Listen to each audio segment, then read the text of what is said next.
struktur masyarakat di Nusantara waktu itu. Itu yang menjadikan kenapa Islam sampai 800 tahun tidak bisa masuk ke sini. Ada struktur? Iya. Apa Jadi itu? struktur masyarakat itu sampai zaman Mojopahit itu terdiri dari 7 lapisan masyarakat. Wais. Kayak langit ya, Mas? Iya, kayak feodal begitu.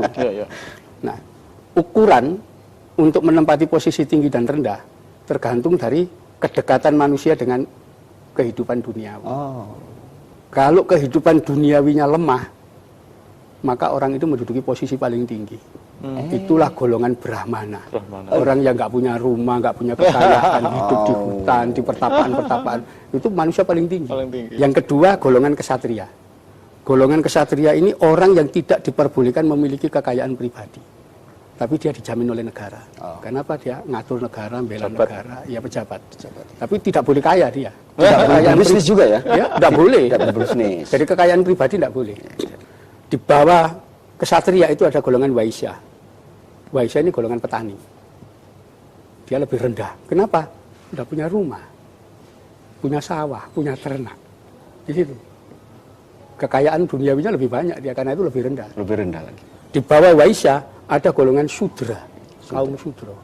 Siapa golongan sudra? Nah, kalau kita lihat di naskah Salukantara, Nawanatya disebutkan, yang disebut golongan sudra, para saudagar.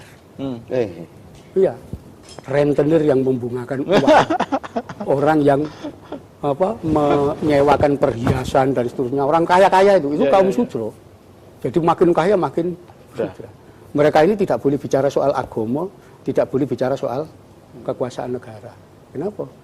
Saudagar rentenir, pikirannya untung. Nanti kalau bicara soal agama, jadi dagangan nanti, dagang. Itu. Nah, karena itu teori yang bahwa Islam disebarkan lewat pedagang gak jalan, nggak bisa. Kenapa? Pedagang golongan sudra, dianggap rendah di sini. Nah, di bawah sudra itu ada lagi golongan candala. Siapa golongan candala? Yaitu golongan orang yang hidup dari membunuh makhluk lain. Wais. Iya. Eksplisitnya siapa? Para jagal. Pemburu. Itu kan dia hidup dari membunuh makhluk lain. Bahkan pejabat negara yang namanya Singa Negara dan Singa Menggala, Algojo yang membunuh, itu masuk golongan candala.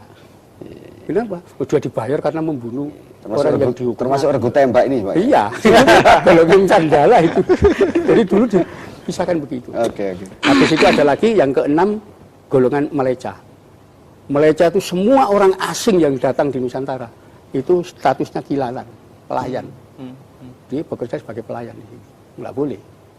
Jadi juragan di sini. Jadi kalau dulu ada pribumi bekerja sebagai pelayan, diadili, di penjara, nggak boleh.